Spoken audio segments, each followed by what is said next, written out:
Dear colleagues, we are opening the second phase of our forum, the 16th Investment Forum. We have a big gathering here, representatives of 33 countries and over 500 attendees. We were able to overcome the changes of 2022 when the composition changed, but it is for the better, actually. I welcome a big delegation from China, India, the Arab Emirates, Southeast Asia, Africa. So very much welcome. You are all very much welcome. So we come to the second part of our today's event, which consists of your questions and our answers, and we will be waiting for the President to come. The President, despite his other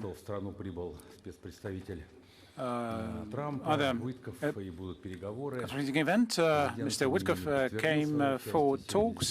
Still, the President confirmed his participation here. And even if we are going to have some adjustments for such an important thing, we would be accommodating and welcome that. We do have a very representative panel here, which has been with us for some years now. We'll start with Elvira Nabiulina, the governor of the Central Bank of the Russian Federation, Maxim Oreshkin, deputy head of the Russian President Administration, Maxim Reshetnikov, Minister of Economic Development, and Anton Siluanov, Minister of Finance of the Russian Federation. Now, I don't think you can find a more professional complement of the panel, so you know that our part one was a panel and very interesting Q&A. We know that there are still more questions waiting from the audience, so please raise your hands and name yourself, who you represent, and who do you want to ask a question from among the panelists. So, okay, please come forward. There you go.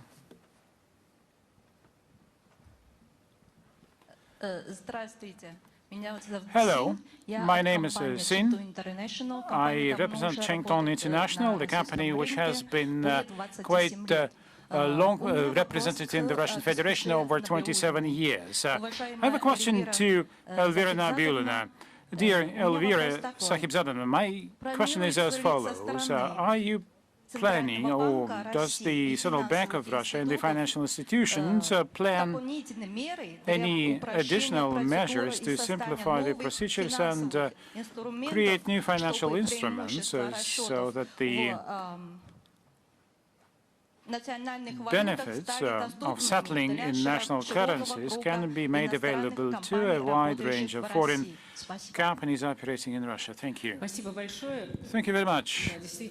And indeed, this is an important question, and I should say here that not only do we have plans, but we already are taking practical steps for that. And this is seen in numbers, in the figures. We are trading in national currencies with some of the countries. With some countries, the share of settlements in national currencies comes very close to 100%. Of course, you have waves of sanctions, after which there may be some restrictions and complications, but we are monitoring the situation, and we are monitoring the time for settlements and the commission fees that our companies have to pay for such settlements. The denial rates as well is under control, and the methods of payments can still be found. There are different methods of settling, but mostly in national currencies. If you take numbers, the share of the ruble, our national legal tender in the export settlements, is about 57%. In 2021, it was only 14%. The share of the Russian ruble in the imports payments is about 55% compared to 28% a few years back. Now, what were the policies taken? The non-residents of a number of countries, especially friendly countries, have direct access to the sales of the ruble in the Moscow exchange. So foreign companies have the opportunity to use ruble assets. We are also promoting the use of digital financial assets, and in some pilot regime, we provide the opportunity to make settlements of foreign trade also in cryptocurrencies. And we do support diversified channels of settlements. And thank you very much for your question, because this is a very relevant question for businesses to support trade, but also investment, so that the international economic cooperation can progress. If I just may add a little bit, just to take a different perspective of the question, well, we already mentioned what's happening in Russia, but again, overall, this is part of a global process of big global changes that are happening in the world. The first story is about the change in the structure and architecture of international trade. The old economic activity centers are replaced by new ones, and the weights of economic life are changing, but also we do see the growing role of the global south, and the economy, which was so Western-centric, is becoming more multipolar, not only in terms of geopolitics, but primarily in terms of economics. Other countries are taking the lead, and the linkages between them are becoming more and more consolidated, which also brings new instruments to support such a growing trade. And the second big trend is the phased decline of the traditional Western system. And Vladimir mentioned that such words as crypto assets and others, but digital assets and, of course, traditional instruments do play a role, but the global Western-centric model of Western hubs, etc., is being replaced by new models. The final model is still mushrooming, but the digital assets will play a bigger role. And this is a global trend, and Russia is at the forefront of such changes. So on the one hand, these are the forced changes, but thanks to its competencies, its technological competencies and the financial institutions, we are at the forefront of such changes, which helps us to overcome the difficulties. But on the other hand, we are prepared to a world which is being shaped around us. Perhaps I can also contribute to that discussion. Our colleague from China asked a question about settlements, and indeed Russia suggested and offered during its presidency in BRICS an inclusion of cross-border settlements as an item on the agenda. We do have financial institutions in BRICS. We do have understanding how the system can be construed and based on the digital financial assets. And such an opportunity to make settlements without any influence from politics or institutions that can help conduct payments would be of benefit to all of us. So maybe we can come back to that idea, and I think that would benefit all the participants of our association of BRICS. And I think such exhaustive answers are really good, but perhaps you missed one point, that you need to put all the settlements through VTB Shanghai or VTB as a whole. That's important. Okay, next question. There you go, please. Who was next?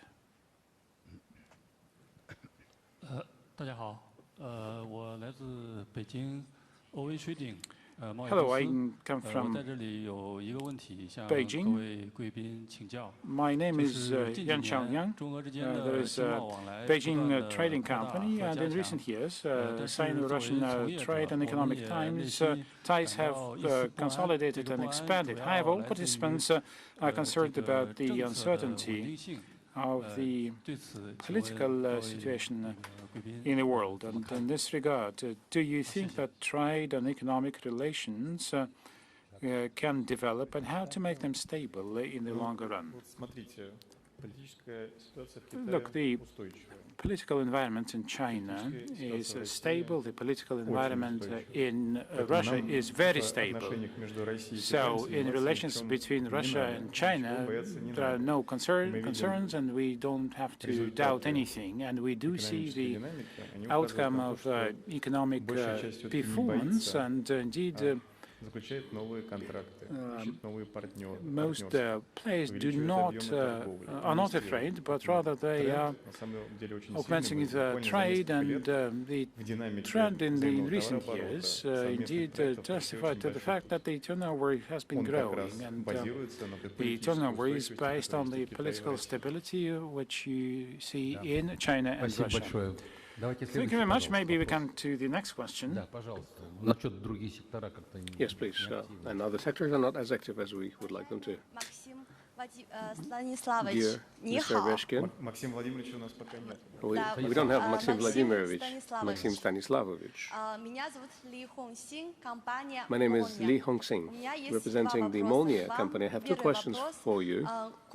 Question number one, the course towards digital sovereignty and import substitution stimulates the emergence of domestic IT solutions. At the same time, special potential is seen in the development of not just analogs, but globally competitive, integrated or comprehensive platforms that can become an export product. And in that regard, what is your assessment of Russia's prospects in creating and exporting such comprehensive digital solutions that would combine financial, economical, technological issues so that they would strengthen economic and technological cooperation with your key partners, for example, with China? If you look at the BRICS countries, China, India, Russia, you will see that we all have very strong competences in digital solutions. That allows us to dominate with our solutions on our domestic markets, but also to actively explore other markets. Russian companies that provide urban services, trading services, platform solutions of that kind, they have been present not only on the Russian market, but they have been very active on the global market as well. We have certain competition between Indian, Russian, and Chinese solutions, but that's good, because that keeps everyone in shape and allows us to build even more competitive solutions. Whether such competitive solutions are available in Europe, the answer is no. You know, marketplaces in Europe that are world-known? No, you don't, but you know the Chinese one and the Russian ones. And who are the leaders in exports of IT services? India is the leader in that sense. We have competences there. You need to realize that. And you started your question with the word sovereignty. In today's world, sovereignty is one of the key things. State sovereignty, public and cultural sovereignty, and economic sovereignties are very important. And of course, contemporary platform solutions in the economy are the basis for future both economy and sovereignty. And the solutions that we have and the cooperation that we have, which allows us to share our experience and operate on each other's markets, that's very good, because it's clear that our solutions will be the leaders and our companies will be the leaders. Thank you. Somebody has been trying to get, and there was a second question from the same speaker. Mr. Kostner, yes, of course. Yes, there is a second question for Mr. Ovechkin. We are observing how digital ecosystems that are born in one country become successful in other countries, as you've put it. They help develop new standards of interaction. An example of this is Chinese super applications. Do you think that Russia also has a chance to create and offer its BRICS and SCO partners and One Road, One Belt initiative, not just individual services, but entire tech ecosystems that would become digital bridges to simplify tourism, trade, and communications, and what role private initiatives could play in this. I'm confident that they're not going to become monstrous, but they will become good aids and assistance to people, and the solutions that are available now in Russia. I'm not going to name specific companies. You all know them quite well. Whenever you come to Russia, you use all these services. And they are available not just in Russia. One company can represent 10 countries of the world. The other can be present in 35 countries. I would not want to attract the attention of our Western friends to this, but they are well present around the world, and I'm confident that in finance, in urban services, and in other areas, we have produced very competitive solutions. And whenever Russia comes to third countries with these solutions, we are offering not just these solutions and make people use them, but we are ready to share them so that third parties could also have sovereignty with the use of these solutions. That's our principled position. We want to work towards making life in these countries better, but also help them develop their sovereignty, because we understand better than anyone else that sovereign partners are the most reliable partners for the long haul. And China has its sovereignty, so does India, and other countries too. And we see that the most recent events have demonstrated that these are the countries that are the most reliable partners. Thank you very much. Thank you. Who's next? Yes, please, go ahead.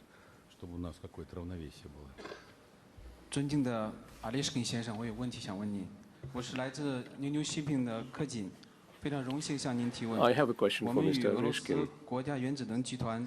I represent the New Shipping Line. It is a great honor for me to ask a question. Together with Rosatom, we established a joint company that are capable of sailing the Arctic all year round. We hope that with your support and the support of the VTB Bank, this project will continue. How is the Russian government going to support the development of navigation between Russia and China in the Arctic? This is one of the priority areas that is being implemented in Russia. This is one of the national projects. This is not only logistics-based. This is also about the development of Arctic cities, about developing the economy of the areas that is located along this trans-Arctic corridor that goes from St. Petersburg to Vladivostok. Mr. Shuvalov plays a very important role in this. He's sitting over there. They help develop the basis for this trans-Arctic corridor, and so does Mr. Reshetnikov in supporting this project. So this is a very promising project, and these investments are going to pay off.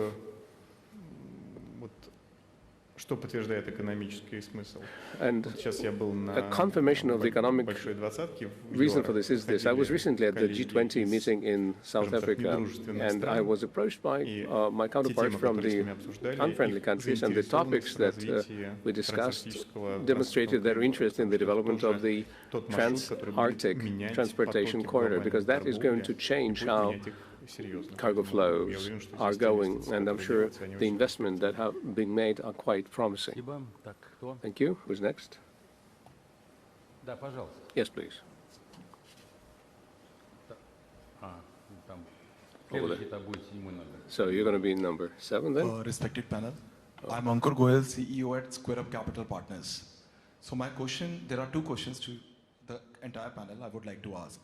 First, when can we expect the on-ground BRICS policies where the private entities, especially the small and medium-sized enterprises, can participate in the different schemes and the policies of the other nation and can take the benefit in terms of the mutual cooperation? And the second question to the panel is regarding the dispute redressal forum to resolve the issues which small and medium enterprises faces while dealing with the other nations, and if there could be a mechanism which can resolve the issues like in a 60 or 90 days timeline. What do you think so, and what is your opinion on the same? Thank you very much.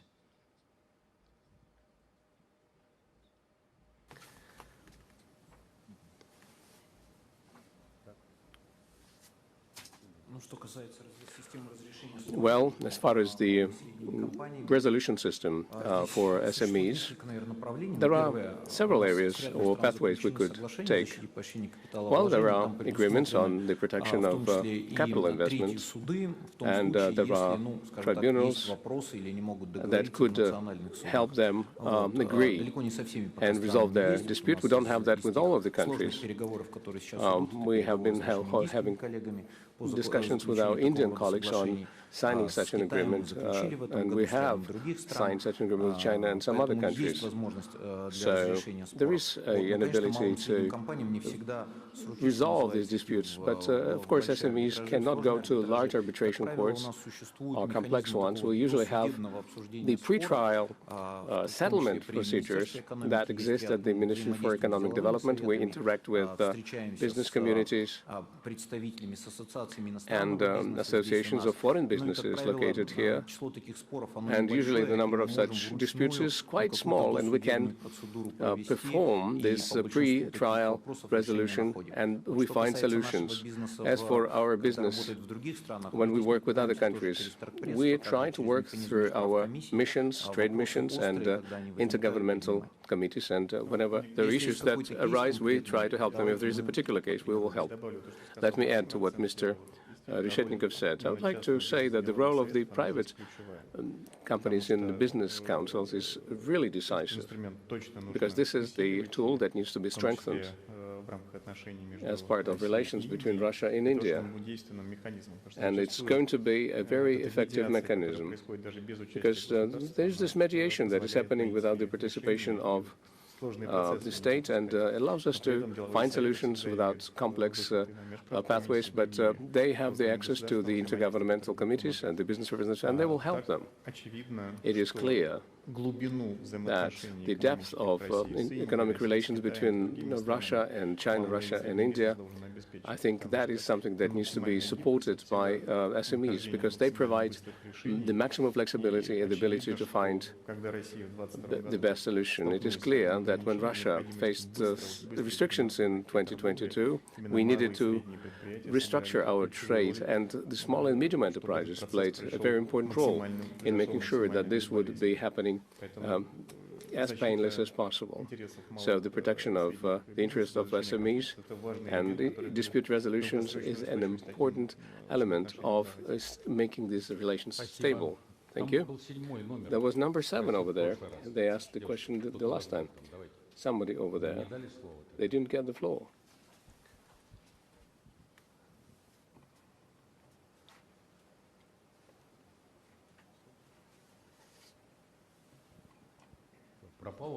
No question? And so did the microphone has disappeared. Okay. Okay, people are raising hands. And make sure that we have the ability to give everyone the floor.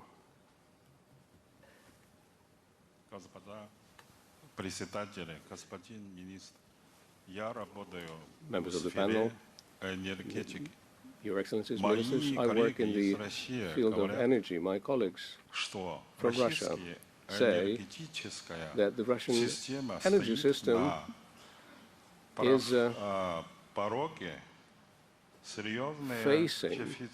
is on the verge of a serious shortage of generating capacity. We know from history how large-scale projects in this area are very important, and almost nowhere it is possible to finance and implement such projects only if you use just private commercial funds. I believe that this is an excellent area for deepening further Sino-Russian cooperation, both in terms of financing this project and in terms of supplying turbines. And how do you see this matter? Thank you very much for your question.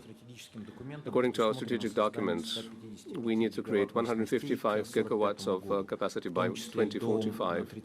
And by 2030, we need to commission 17 gigawatts of new capacity, and 21 gigawatts will be upgraded.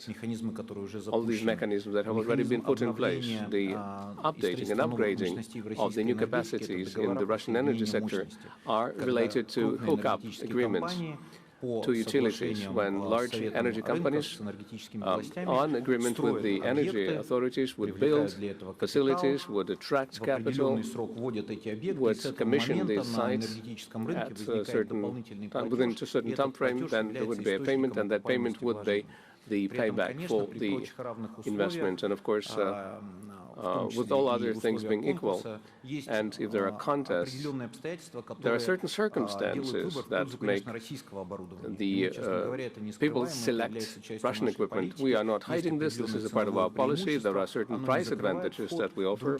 It doesn't prevent other producers from other countries from entering the market, but I would like to take this opportunity and urge Chinese companies to come to our country more actively and localize their capacity and production here, because it's going to be more beneficial for them. The niche is going to be quite big. And at the same time, we do realize also that in a situation when there are high interest rates, the cost of new generation will be quite high.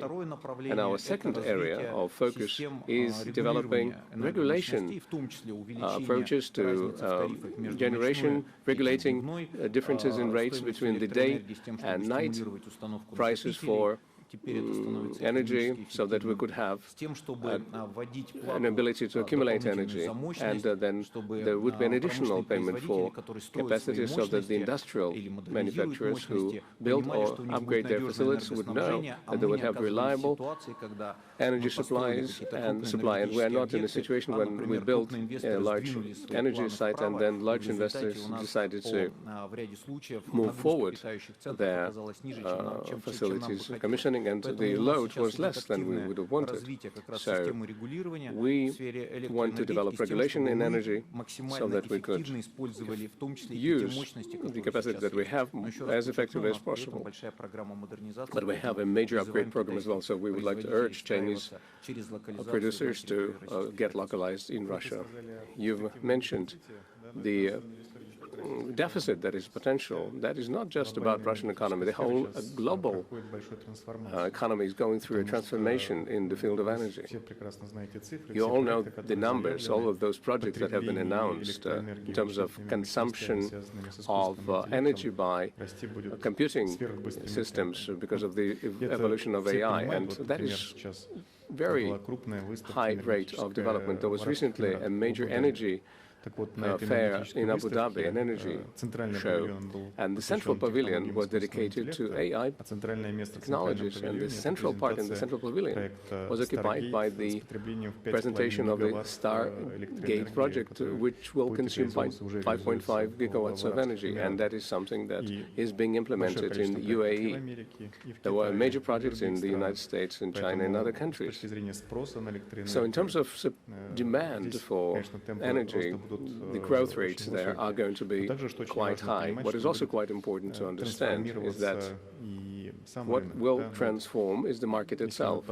If we are to look at the Sino-Russian interaction, let's say in the Kuzbass, they produce energy coal that we will take to the Far East through our rail system. They will then be transshipped to the ships, will go to the Chinese ports, then the rail will take them to the power plants that will then feed energy to the data centers that calculate and perform computing. And so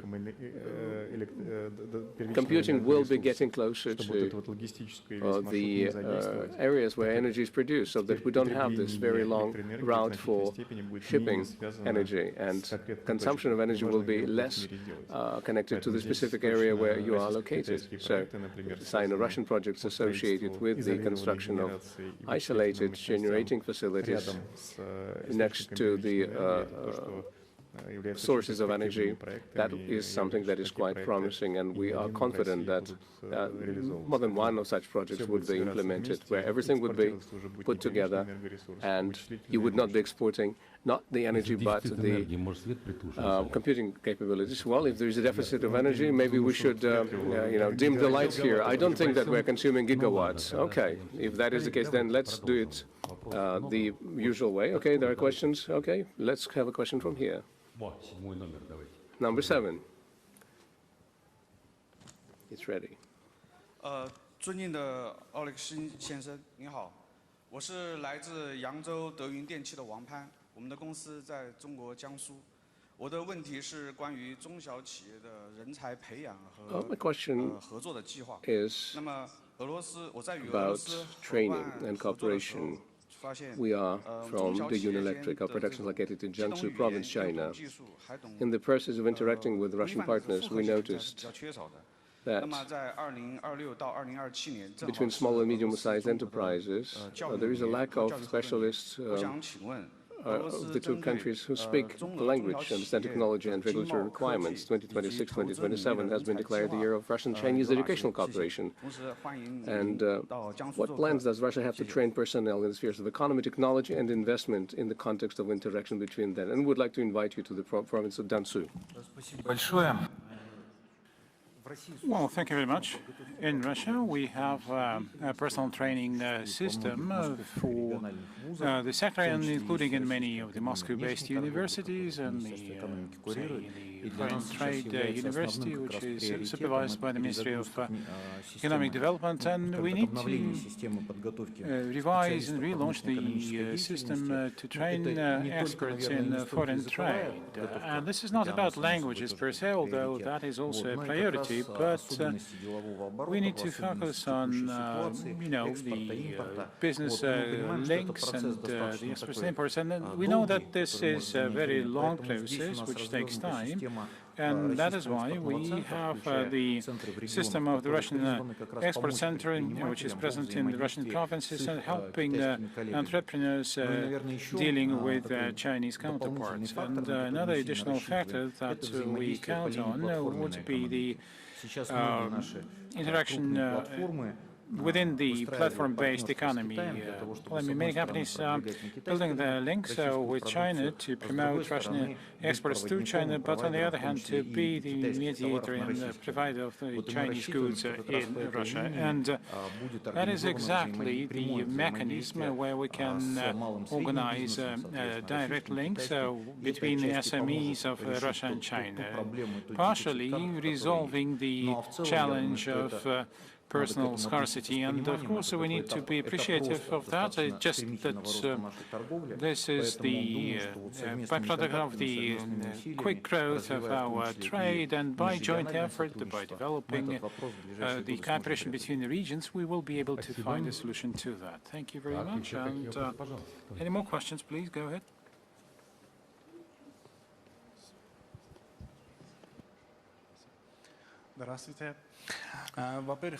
Hello. First of all, I would like to thank VTB for the wonderful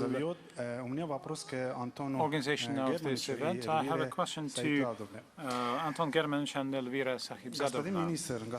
Mr. Minister and Madam Governor, the business people and partners who are coming to Moscow are really surprised by the wonderful infrastructure in the country, and there are no signs that the country has been fighting a heavy war for the 4th year. Russian partners explained this by saying that the war is actually being waged on commercial grounds, and the government does not withdraw resources but buys them, preserving the market economy. What economic policy decisions do you consider to be key to maintaining the economy's sustainability in such circumstances? By the way, I did not introduce myself. My name is Amir Nikipur, director of the Iranian Trade Center in Moscow. Perhaps I should start. So the question was actually to me, and to me as well. that is a question about budget, as far as I understand. You mentioned that everything is booming here in Moscow. Well, Moscow is a separate story. Indeed, it is booming. But anyways, in any circumstances, it is not only Moscow, but other provinces of Russia as well is progressing. If you come to another province or the capital city of that province, I assure you that you would also see roads being built, infrastructure being developed, enterprises working. Everything is all right. Why? It is thanks to stable finance. You asked the question to me and to Elvira, and indeed, we are working on a balanced budget, and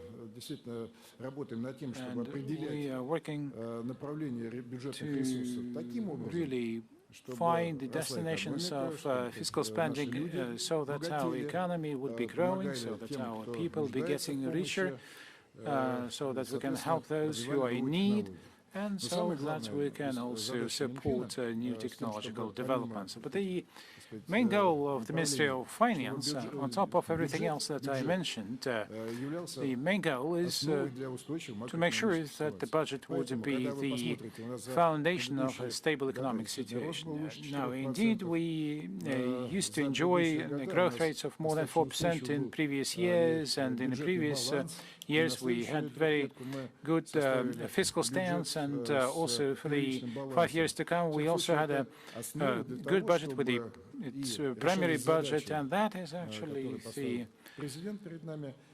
framework to resolve the tasks set forth by the President, the geopolitical ones and economic ones and the national development goals. And most importantly, you need resources for all of that. And of course, Moscow and provinces are getting richer. And like you said, flourishing. I should probably compliment Anton Germanovich here. I believe that the key factor was that the economy of Russia demonstrated its good capacity to adapt to such negative external circumstances as sanctions and restrictions. And that main factor was the economic nature of our, the market nature of our economy, and businesses were able to adapt. That was the first key factor. The second one was that we came to those circumstances with some accumulated fiscal, banking, financial resilience. We had a margin of strength that we could have used, and you probably know that lending was on the rise in all those previous years. And yes, because of inflation, we had to, to bring up our policy rate, but investment was growing quite substantially in recent years, and this financial resilience and adaptability of the economy were important and need to be preserved. And the tasks ahead of us, and I'm sure that together with the government, we as Central Bank will ensure the price stability, of course. There are no doubts about that, but we need also to be able to grow at high rates. And this means productivity growth and investment which is being made now. We welcome, the investment from Russian investors and foreign investors, investments from whoever is willing to do so, but we need to prioritize and, to give priority to the sectors that do provide the biggest return on investment. And this is what we are working in unison with the government. Do you want to add something? Well, I think Elvira actually mentioned everything.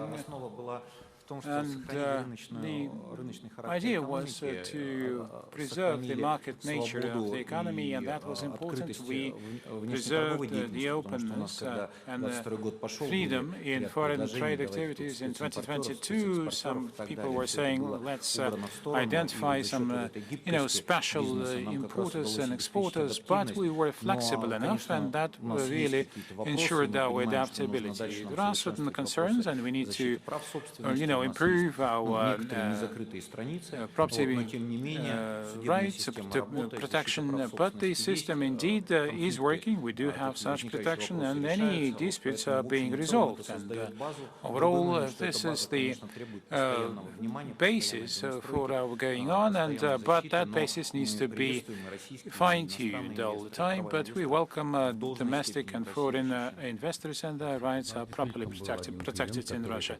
We had a customer who wanted to be specialized or the sole importer for bananas, but that never happened. Maybe the Ministry of Economy was against that idea.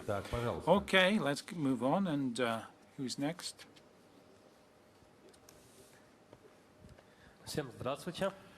Hello to all of you. I thank you and the organizers for the opportunity to ask questions. My name is Afat. I represent the Iranian group of companies. Our company is the biggest importer of grain from the Russian Federation along the Caspian Sea in the previous 2 years, and we are also ranking second among the Iranian exporters of dairy products to Russian CIS. I have a question to Maxim Gennadievich about the potential of using the routes of the Caspian Sea basin. I'm sure that we are lagging behind the opportunities opened by the access to such sea. Kazakhstan and Azerbaijan are developing the cargo shipments laterally, and I don't see why we cannot do the same north to south. This is the only sea in the world where we, the 5 Caspian nations, can fully control what is going on, and we have very good working relations overall. Our port of Anzali has long historical ties with Russia. We had many things happening in our bilateral history, but I'm sure that the transport capacity of the Caspian Sea is far from being fully implemented. And the same is true about the cruise travels in the Caspian Sea. What is your take on that? Well, the north to south corridor is one of the priorities of the Russian government, and we do a lot both in the Caspian Sea, including to deepen the approaches to the port of Makhachkala. We are building a new port in Astrakhan region in Ustala. There are some work on the new berths being done. We want also to deepen the Caspian Canal, and the Iranian investors are present in the Lotus economic zone in Astrakhan. So there is enough development going on. But do we have enough fleet? And this is our common task, I think. And there are also opportunities to collect cargoes from the whole of the Volga-Cam territory. We have the idea of building dry ports and to make transshipments, and I'm sure the additional impetus will be provided by the special economic zone with Iran, which started its operations this year. But I'm sure that we have not untapped the full potential of our bilateral trade. We also develop our railroads, the western approach through Azerbaijan, for example. Importantly, it is built a proper section of the railroad, and we have an intergovernmental agreement on that to issue the intergovernmental loan to construct the road. The Iranian side is preparing land for such a railroad, and our side is already prospecting the lands and the possible route. The eastern way through Kazakhstan and Turkmenistan is already operational. Our partners there did a lot of work there. You know that the railroad using that eastern corridor will ship about 1 million tons of cargo.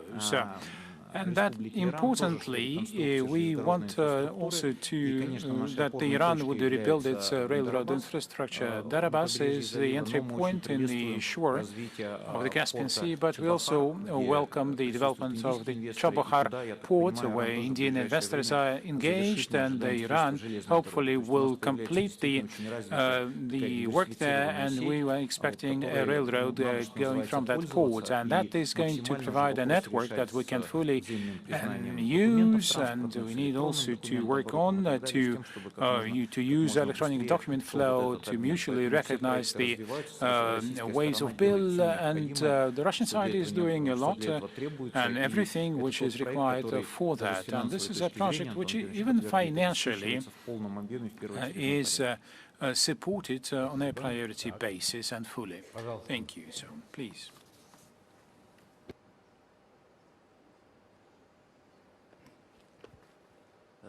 领导们好，大家好，我叫周全，很荣幸能代表北京龙湖 Hello, my name is Zhou 进 Chen, 行提问。 and I'm happy 我们集团呢 to 是 be 长 able 期 to 致力于发展 represent 中 here 国农业贸易 Beijing 的品类 Transportation 创新 Company.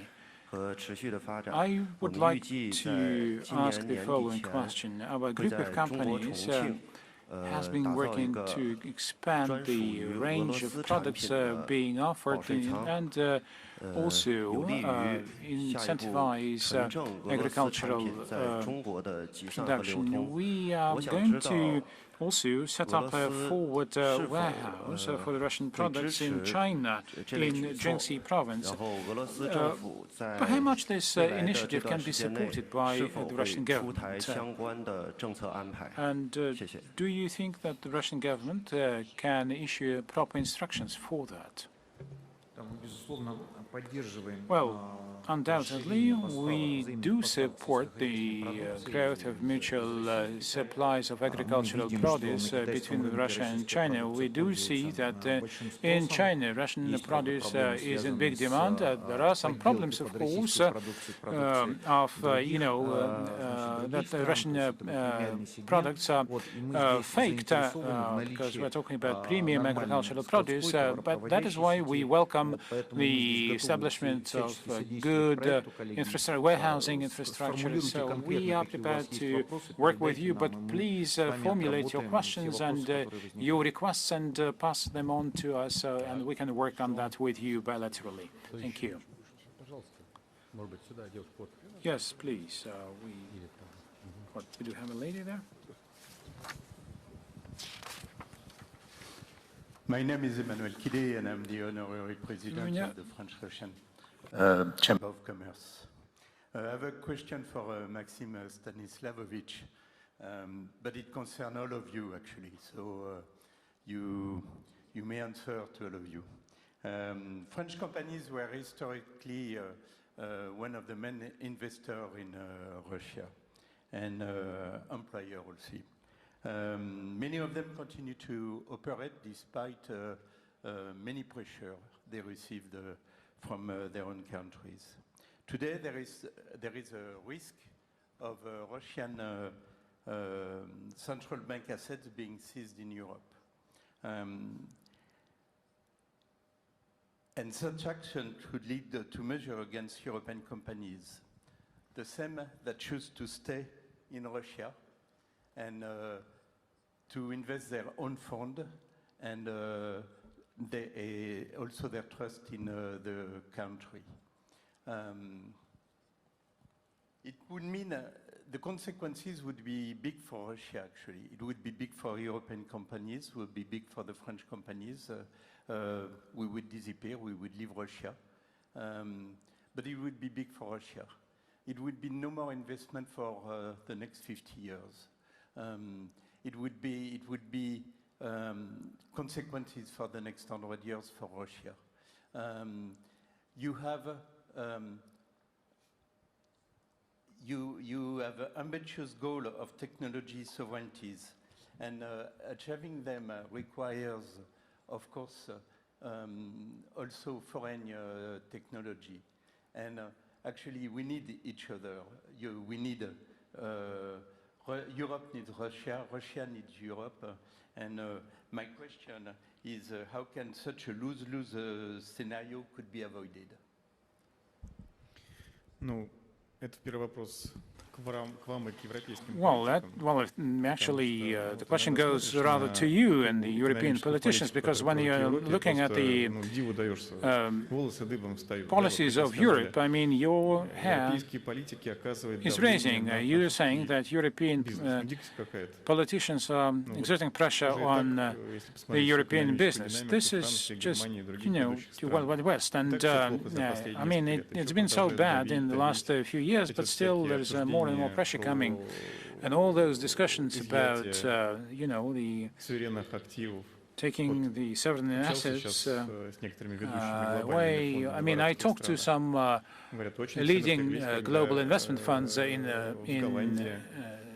Arabia. I mean, they all were pretty much concerned when the Netherlands actually nationalized the Chinese invested company, and that actually undermines confidence. And you mentioned that there are still economists who do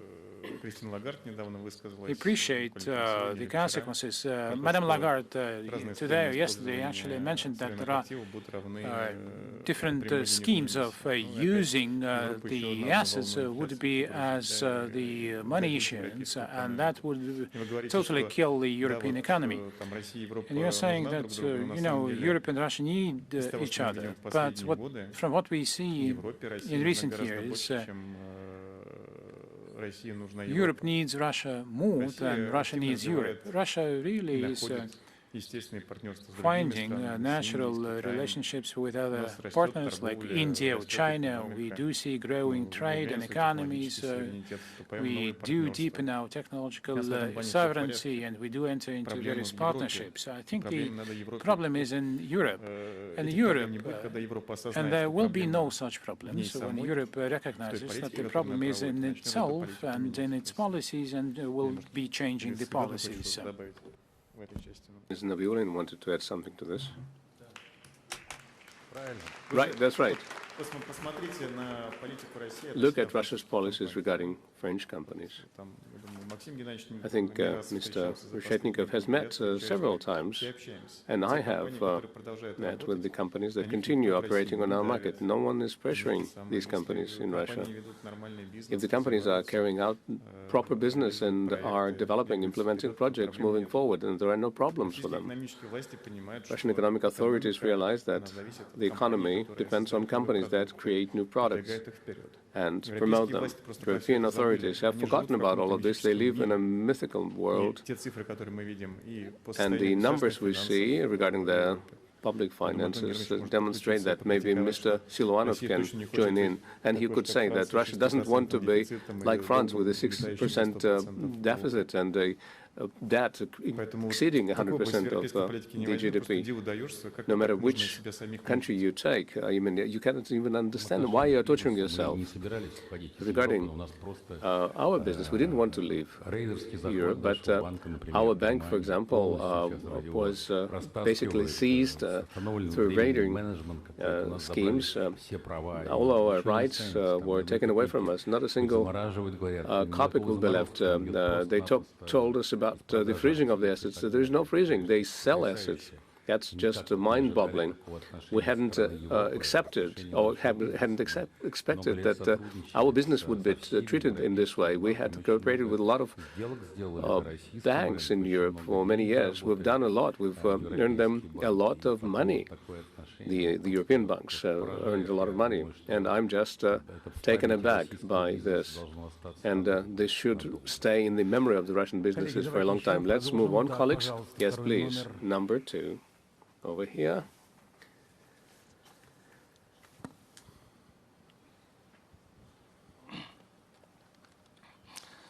Dear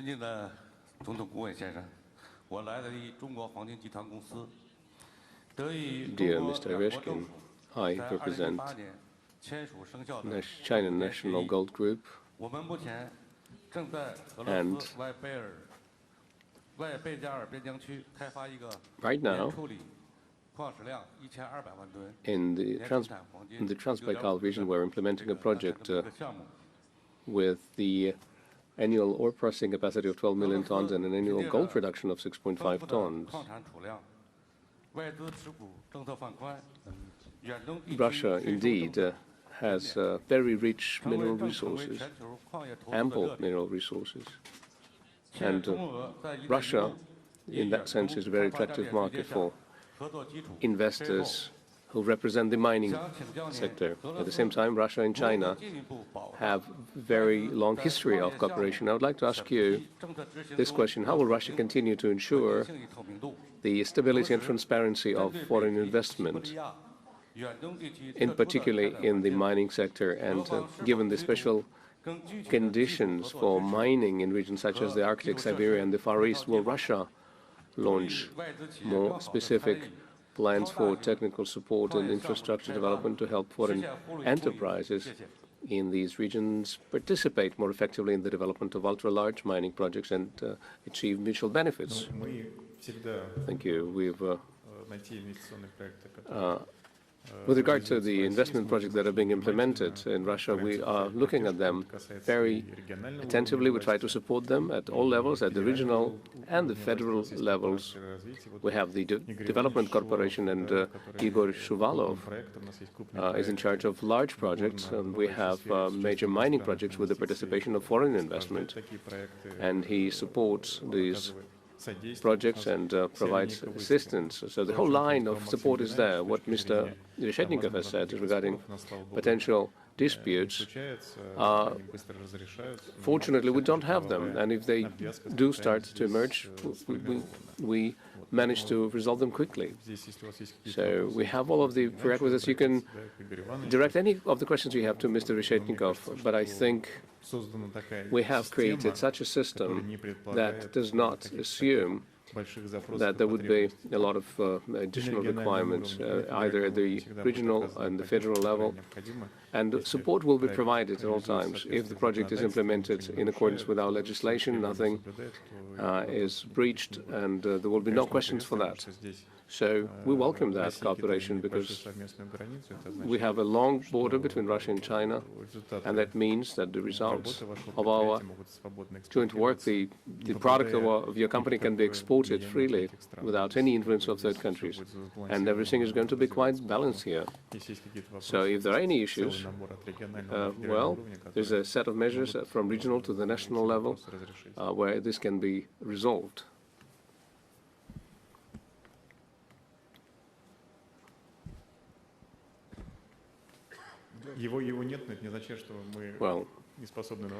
Well, he may not be here, but it doesn't mean that we are not able to answer questions. Okay, the lady over there. Are there any questions? I think we can stop right away if there's a need. There's no problem with that.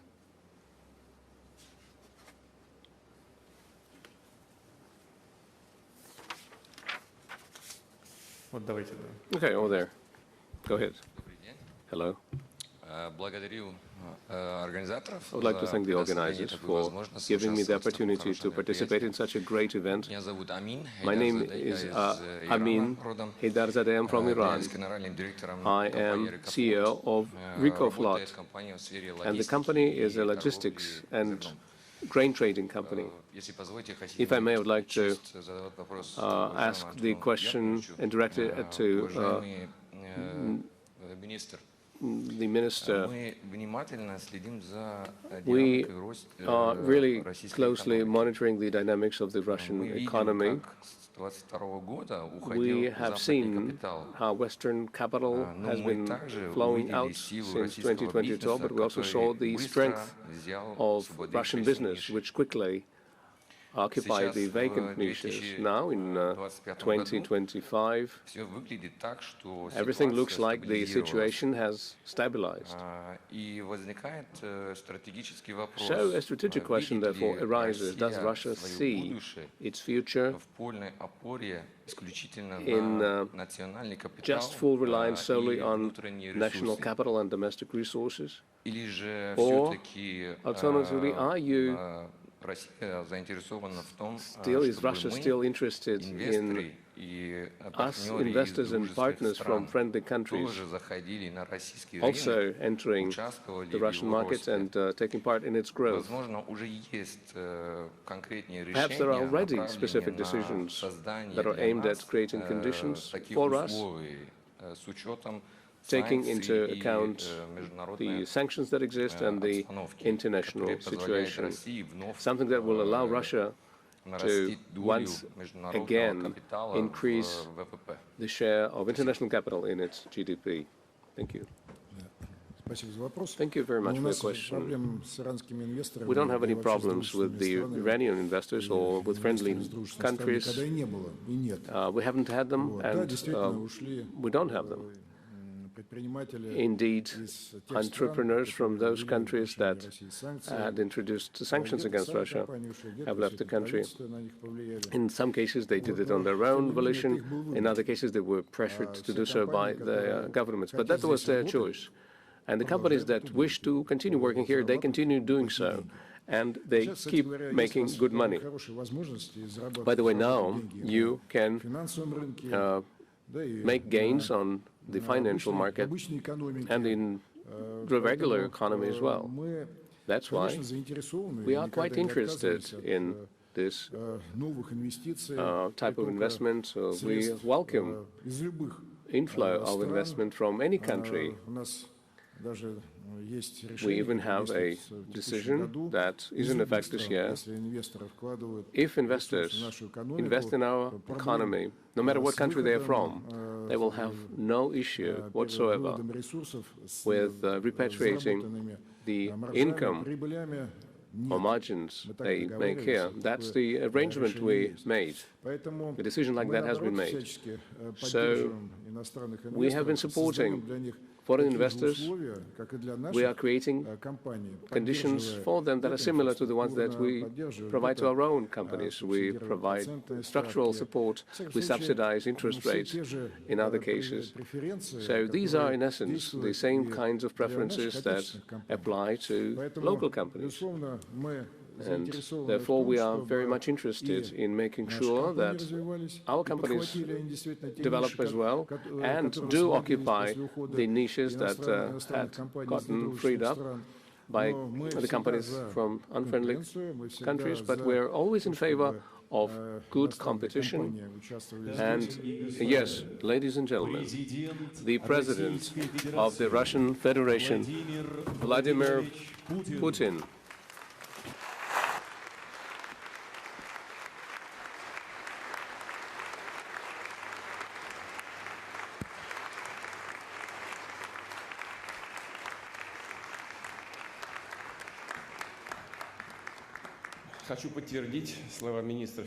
I would like to reaffirm what was said by Minister of Finance. We stand for the competition. I fully agree with that. And I will have to state that I will have to reiterate what they have already said. They have already mentioned the most interesting things. But what I'm going to say is also important because it is going to mean that we have a consensus in our economic policy between the government, the presidential office, the central bank. Regions of the Russian Federation are not represented here, but let me assure you that we are working in close contact with them, with the business, and in general we have a high level of solidarity and efficiency. At the outset, I would like to welcome the guests and participants of the plenary session of the International Russia Calling Forum. Good afternoon. It has become a good tradition that this event brings together entrepreneurs and investors from dozens of countries of the world for meaningful discussions on issues that pose interest for the business and directly impact the development of trade and investment ties of Russia with foreign countries. I know that in the focus of your attention are the main trends, both in the global economy, on the world markets, and in the Russian economy. The specific specific tasks that we set for ourselves in order to promote the business initiatives in our country and in order to launch new and promising projects. Hence, for the expanding of opportunities for profitable investment in most different fields. Those are the topics I would like to briefly address in my remarks. As you know well, the world of today is characterized by high turbulence that was largely provoked by non-competitive struggle on the part of some Western countries. Using their monopoly on certain markets in the field of finance, they impose illegitimate unilateral restrictions and thus seek to exert pressure on sovereign states pursuing independent policy. In fact, Western countries want to eliminate rivals and preserve their former privileges, that very waning monopoly in the changing world of today. Well, you know, in the post-Soviet times, we used to say, and that is, our Western then partners taught us all difficulties should be overcome not by administrative measures, but with market measures. And restrictions are an attempt to maintain the administrative ways to govern the economy. It's not a successful or effective attitude. Definitely, Russia feels such an external pressure, but our country is up to these challenges. We will continue to pursue a sovereign economic policy and act on a global arena in accordance with our own national interests and the needs of domestic business and our citizens. We will fulfill our obligations to foreign counterparts and expand cooperation with those countries who are interested. As I said before, such countries that act rationally and pragmatically constitute an absolute majority. Over the past 3 years, we significantly enhanced the volumes of trade with them. I'm talking primarily about our key partners, that is China and India, with whom we have a long history of friendship and strategic cooperation. I know that in this hall there are many representatives of Chinese and Indian delegations.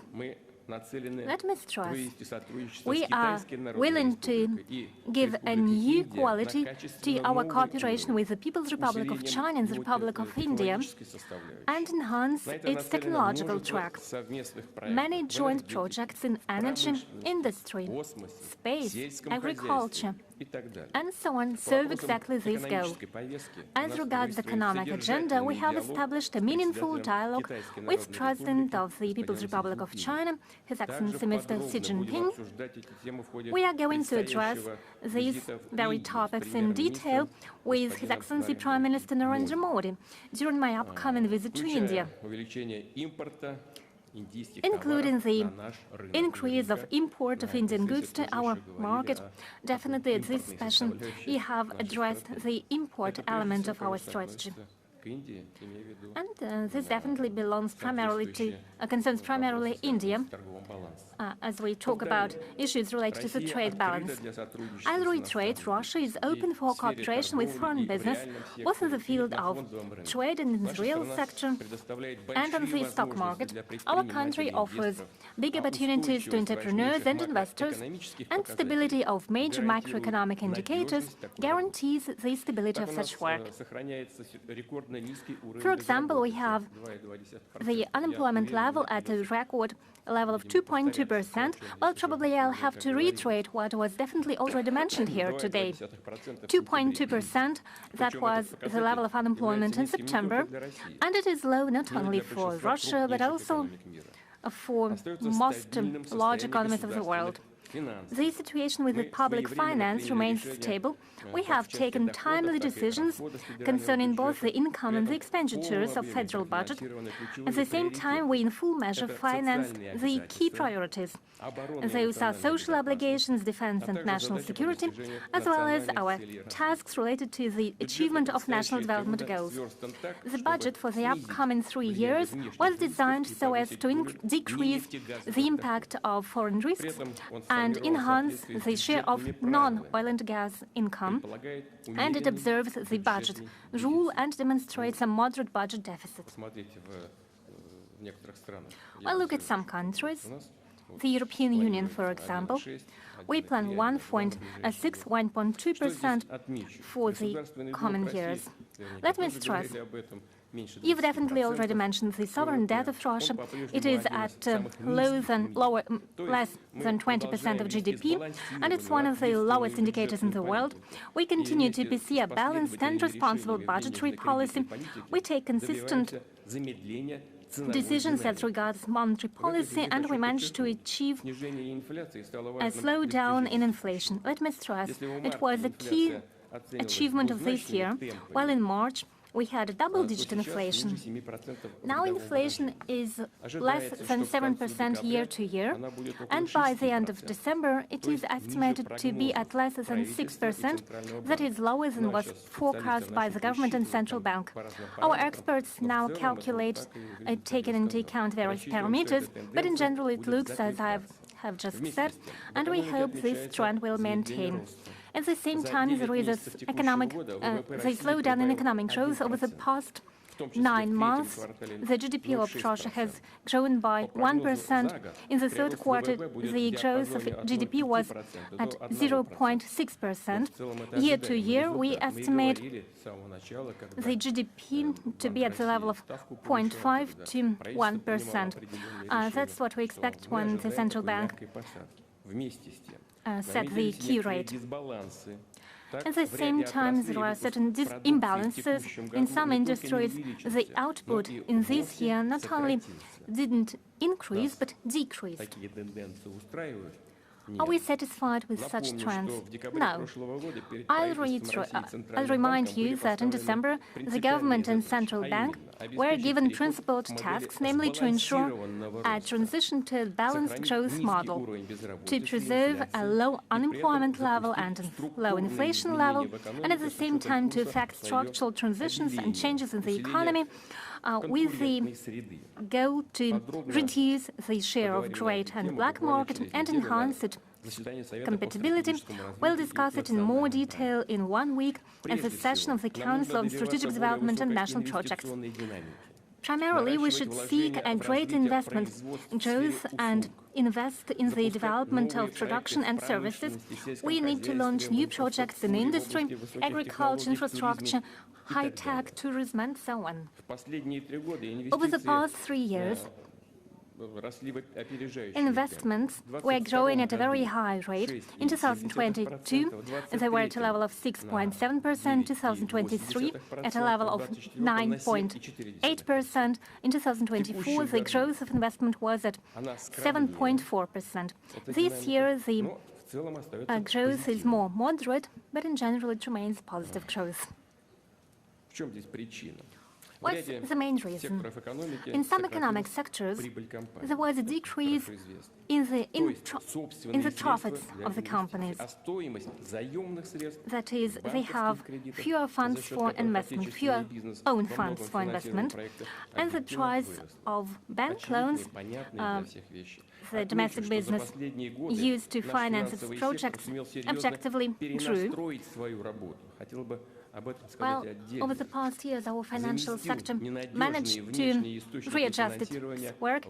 It substituted the unreliable foreign sources of investment with the domestic ones. As a result, the foreign debt of domestic companies in the field of the real sector was reduced twice. Well, there were real worries at the first stage, but was our industry and our business up to it? Yes, they were. Thanks to the timely regulatory actions and the resilience that was accumulated, the Russian banking sector is working in a stable manner. In 2022, we had a close to zero financial result. The profit was at about 200 billion rubles. In 2023, it was at 3.2 trillion rubles.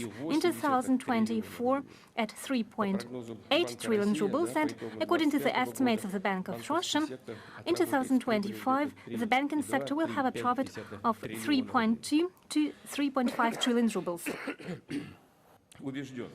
I'm convinced that it's necessary to build up the contribution of the banking sector to the development of national economy, our territories, cities and towns, to increase the efficiency, the effect for the real production from the use of credit resources. At the same time, it's very important so that the funds of the banks, their revenues, citizens' savings, the savings of the companies, were used to implement business ideas not only in big cities and in the business center, life centers, but everywhere in all the regions of our country.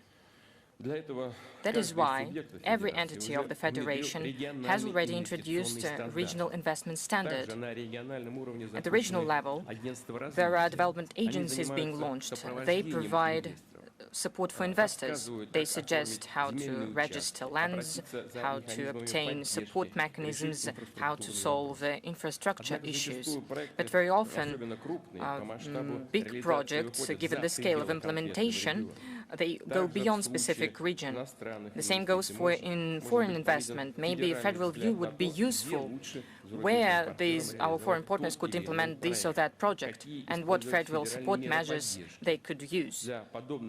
For such initiatives, I propose to create a unified ecosystem of investment support, so that the entrepreneurs or companies could receive professional consultations and help through the whole life cycle of their project, from the idea to implementation. And I propose to create such an ecosystem on the basis of a web.rf cooperation with the participation of the Ministry of Economic Development. Going further, it's necessary to strengthen the role of the stock market as the source of funds for investment, given that the interests of the citizens and institutional investors to our stock markets is at a high level. In the middle of this year, speaking about Moscow's stock exchange, more than 37 clients were registered. I'm speaking about individuals. It's almost half of the economically active population of our country. The total value of their assets exceeded 11 trillion rubles. Speaking about the number of legal entities using broker services, during the year, their number increased by a third, up to 50,000, and the volume of their portfolios exceeded 15 trillion rubles. Yes, current economic situation reflects on the Russian stock market. Its capitalization has reduced a little and now stands at around 23% of the GDP. This year, only 3 companies listed their shares for the first time, including our leading development institute in the sphere of housing, Dom.rf Corporation. And I congratulate you on that. I know that your team and you made a lot for this, and it was a successful work. It is obvious that the Russian stock market has room for growth, for new offerings. We need additional efforts to increase its capitalization so that the potential of the stock market would be used in the interests of the whole country. That is why I think what I suppose possible to suggest is that to invest in bonds and shares of funds. But increasing debt is not the only instrument to expand productions and launch investment projects. For long-term development, it's also important to attract share capital. In order to intensify this work, I ask the government in the nearest future to organize a program of initial and secondary public offerings for the companies with the public ownership. At the ministries, I ask to outline sectoral plans for big issues to get listed. Of course, providing specific effective incentives for business that offers its shares, including coordination with the existing support measures with the companies going public. I'll give a good example about this. If a borrower of an industrial development fund conducts an initial public offering, so-called IPO, they can count on a lower rate for a loan. Second, we need to increase the effectiveness and transparency of joint stock companies' management so that their shareholders were sure of reliability of their investment and of receiving income. I know that the Bank of Russia, together with the Moscow Stock Exchange, with the support of the Ministry of Finance, launched a program of creating shareholder value. It is based on similar experience of Asian countries. The program focuses on publishing corporate indicators that are significant indicators for investors, including net assets, dividend yield, forecasts, and development plans, and so forth. The participants of the program of creating shareholder value will form the pool of the companies that will become the so-called reference point for other Russian issuers, the quality mark for investors. And I ask the government until the end of the next year to ensure the joining this program of the biggest joint stock companies with public ownership, as well as to coordinate the work conditions, incentives for the leadership with the increased shareholder value. Of course, we need to be very accurate. I understand that in the modern conditions, we need to see the real situation in which our state is right now. We need to understand the complexities before our state, but we need to follow this path. And the third, finally, it's important to continue raising attractiveness of the capital market, strengthen the trust of the investors, and to ensure the inflow of funds. More countries join the program of long-term savings that serve as an important source of long-term investment. We have already concluded more than 8 million such agreements, amounting to almost 560 billion rubles. Last year, during this forum, I gave an instruction to further stimulate the so-called family savings. I'll remind what I'm talking about. If parents open in favor of their kids a product of long-term savings, add funds to it, they can obtain a tax deduction for personal income tax. The size of the deduction will be based on the sum of real contribution, up to 500,000 rubles for every parent. It means that the highest possible sum for a family to obtain a deduction will be 1 million rubles, and the necessary changes to the legislation have already been made. Moreover, there are preferences for employers that co-finance savings of their employees in long-term savings program. They'll come into force since September the 1st next year. We'll see how these innovations will work out, how business and citizens will assess their effectiveness. And after that, we'll fine-tune these measures or launch additional mechanisms to develop our stock market. Distinguished friends, feedback, constant dialogue with business community and investors are the key condition for improving business climate, for strengthening investment dynamics as the guarantee of confident long-term economic growth.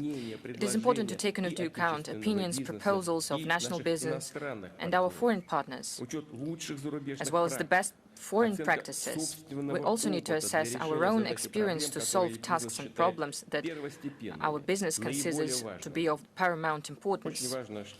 It is essential that the forum, Russia Calling, gives an excellent opportunity to conduct open, constructive discussion on all these issues. I know that you have a very active discussion, and I'm sure that it's very substantive and very useful. I would like to thank you. Well, of course, I'm speaking to our foreign friends and partners. Thank you for being here. Thank you for showing interest to our work, and I wish you all the best. Thank you for your attention.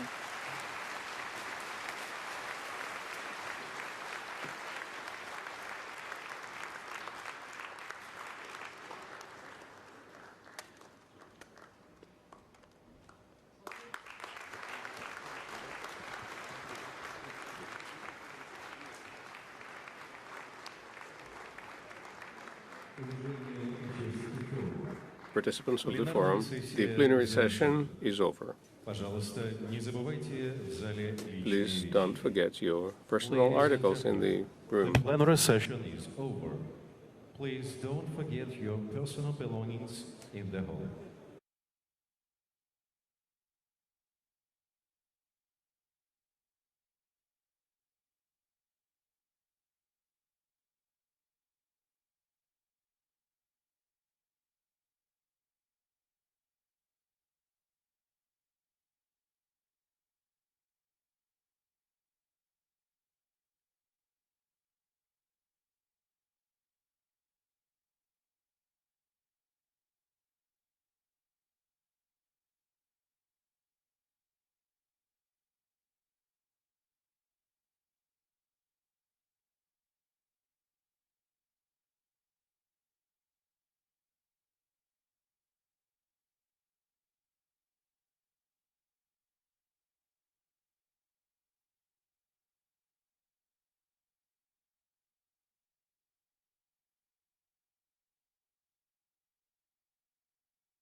Good afternoon.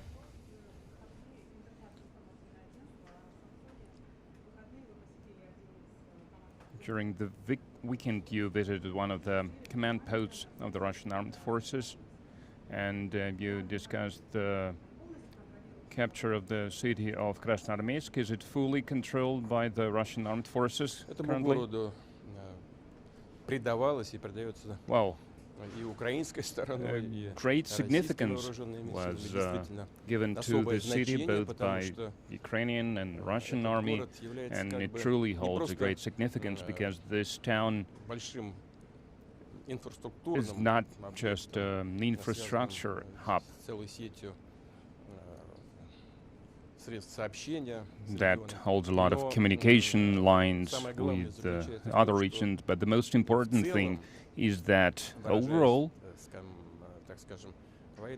using the military lingo, it's a good springboard for accomplishing all the objectives that were set in the beginning of the special military operation. So from this springboard, from this area, the Russian army will have a convenient platform to continue to advance along all the directions, along all the most promising directions in the opinion of the General Staff. That's why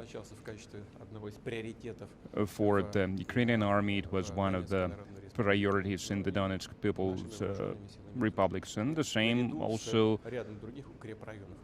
was considered by our armed forces along with other strongholds, and it is completely controlled by the Russian army, completely in the hands of the Russian army.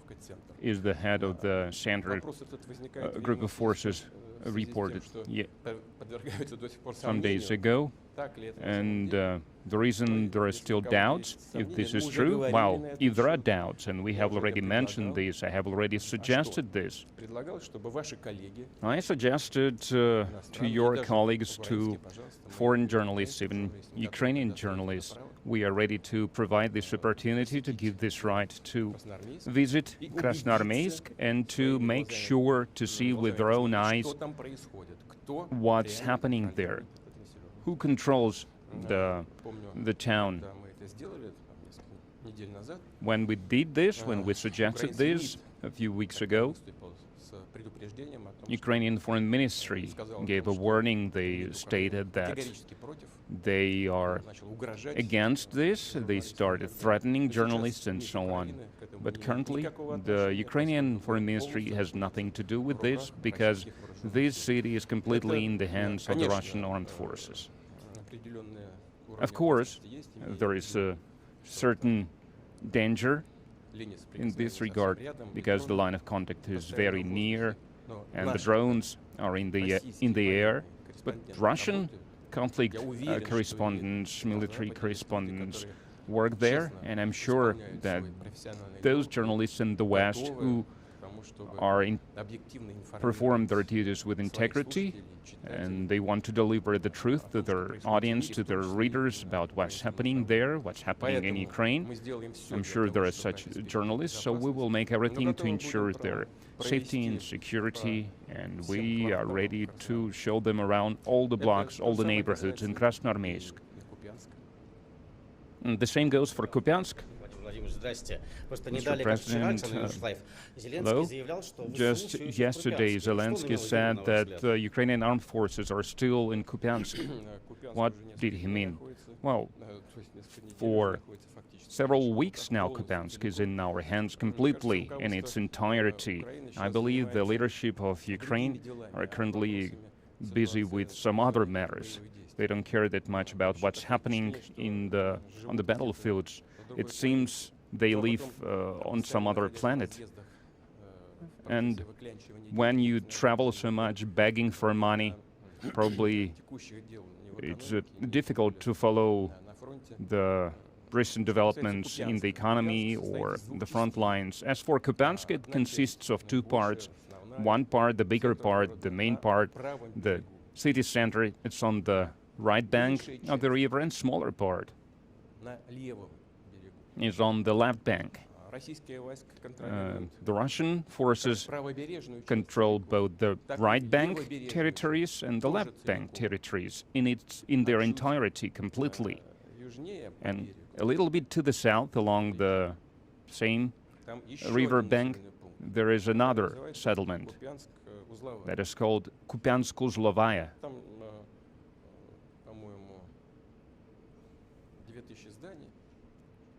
I believe it has some 2,000 buildings, and fighting is still going on there.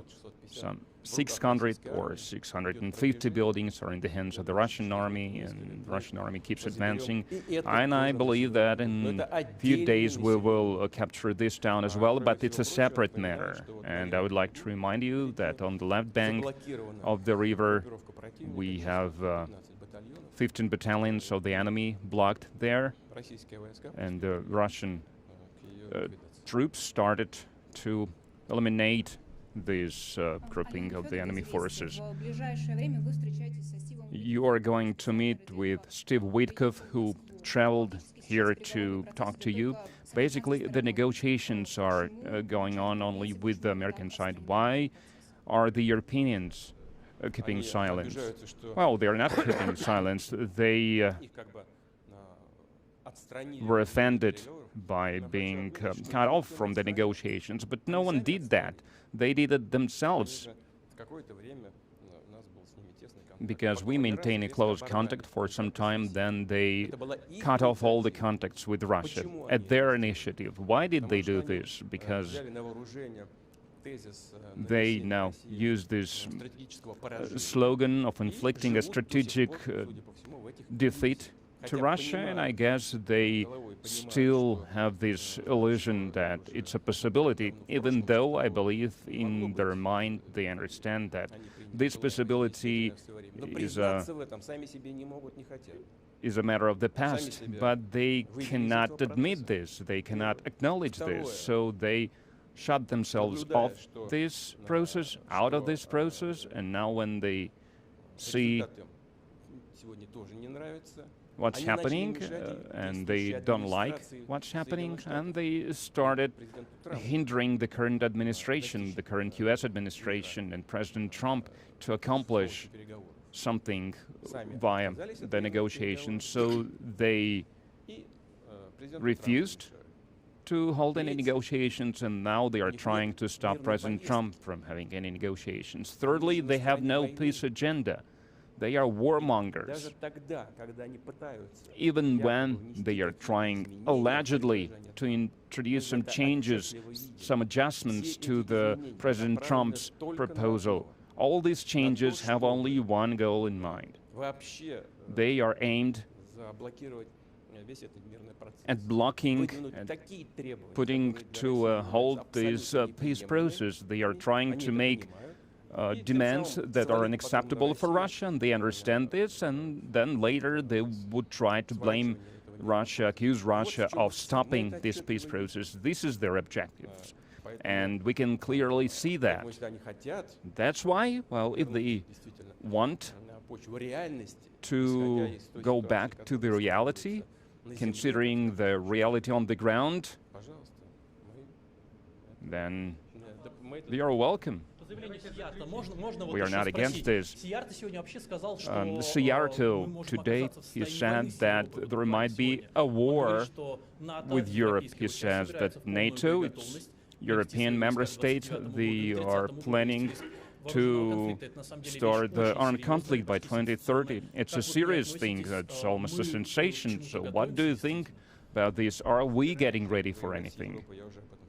I've said that 100 times. We have no plans of fighting against Europe. But if Europe wants to fight and they start this fight, then we are ready right now. There is no doubt about this. But the only question is, if Europe starts the war, unleashes this war, because that's not Ukraine.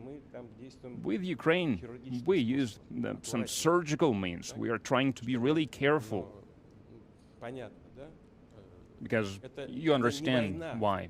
This is not a war in the direct sense of the word. And if Europe all of a sudden wants to start a war, and if it does start a war, then very rapidly there might be a situation where we have no one to negotiate with.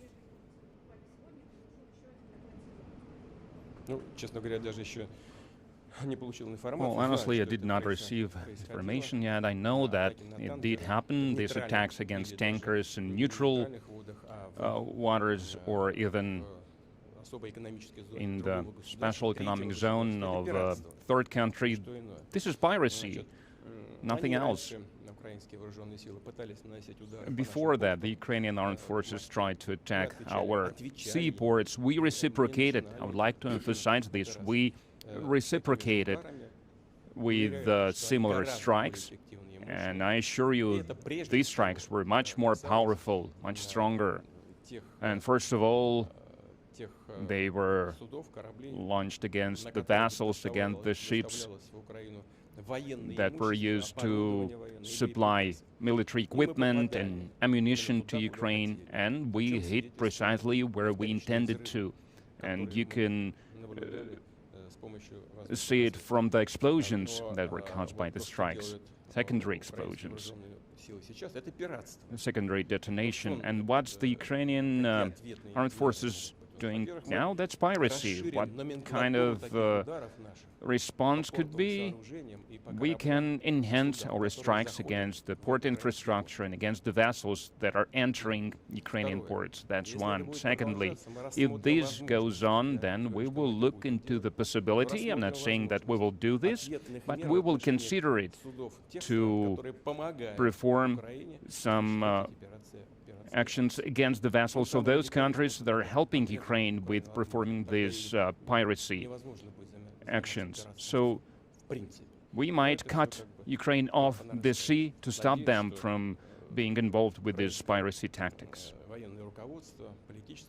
I hope that the Ukrainian leadership, the Ukrainian authorities, those who are standing behind them, it will give them some food for thought. They should continue with this kind of practice. Thank you.